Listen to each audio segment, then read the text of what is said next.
Hello, me fixing everything, and today I'm going to show you how to test this alternator that's being fitted to a Renault Kango, Megane second generation and a Scenic second generation.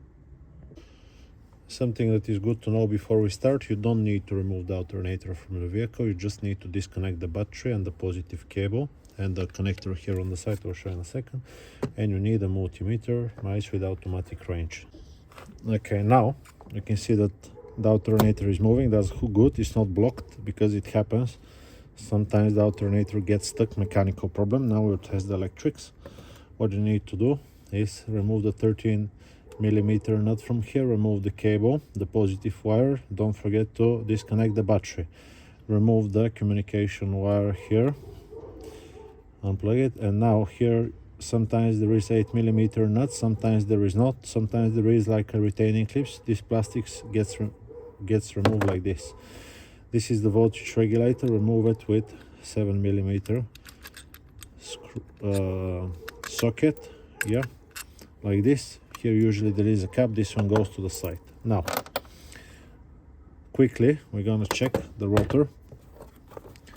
You can see it right here, yeah. Usually you can see this when you look in your engine bay if you don't remove it. We're looking for 2 to 3 ohms when we get the probe. I'll just put it 2 ohms so it does not beep. If you see the screen, 2.5 ohms. From 2 to 3 ohms is okay.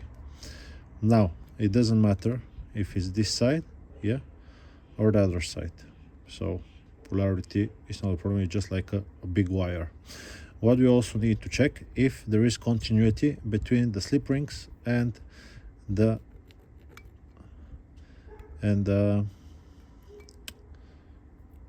casing of the alternator. This is 16 mega ohms, so that's okay. And now we'll check the other side. 14, 17 mega ohms, that's perfectly fine.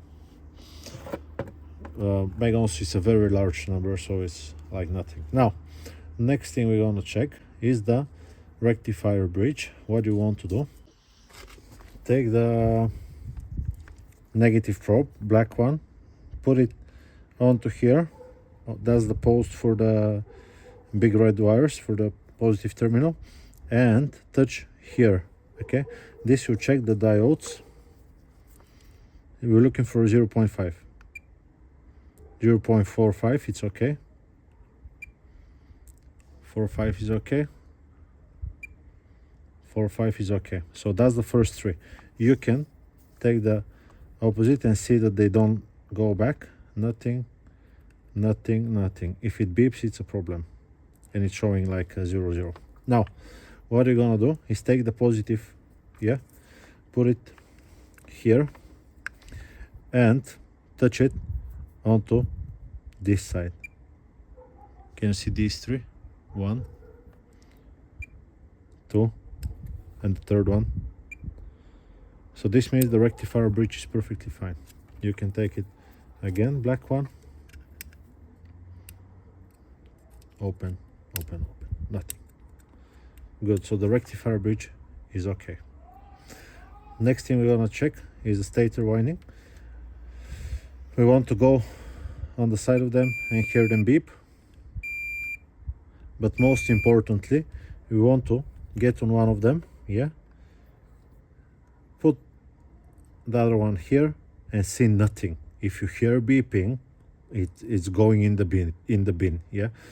If it's shorted to the wall, because it is possible, most possible if you ask me, it's going to the bin. So this is okay. This whole thing should work perfectly fine.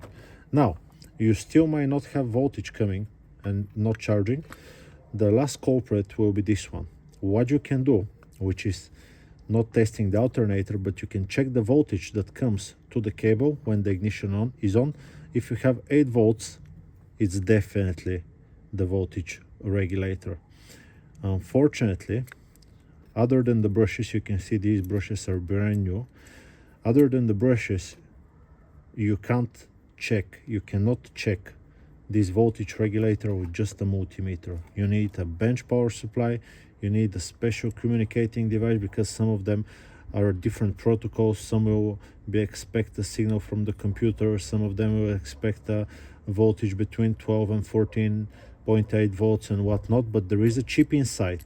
Yeah, there is a chip with almost like 15 wires inside, so you cannot check the voltage regulator with a multimeter. If you know a way, tell me, I'll be very happy to see.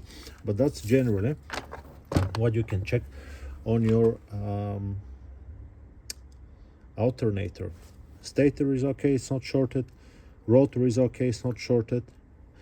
Rectifier bridge is okay. Brushes, look how long they are, perfectly fine.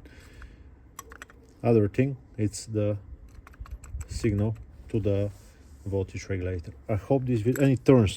This one is not the best. Yeah, you can hear the bearing, but it does work. So that's how you can test. Some of them are 100 amperes, this is 170, some of them are a little bit less, but they're exactly the same.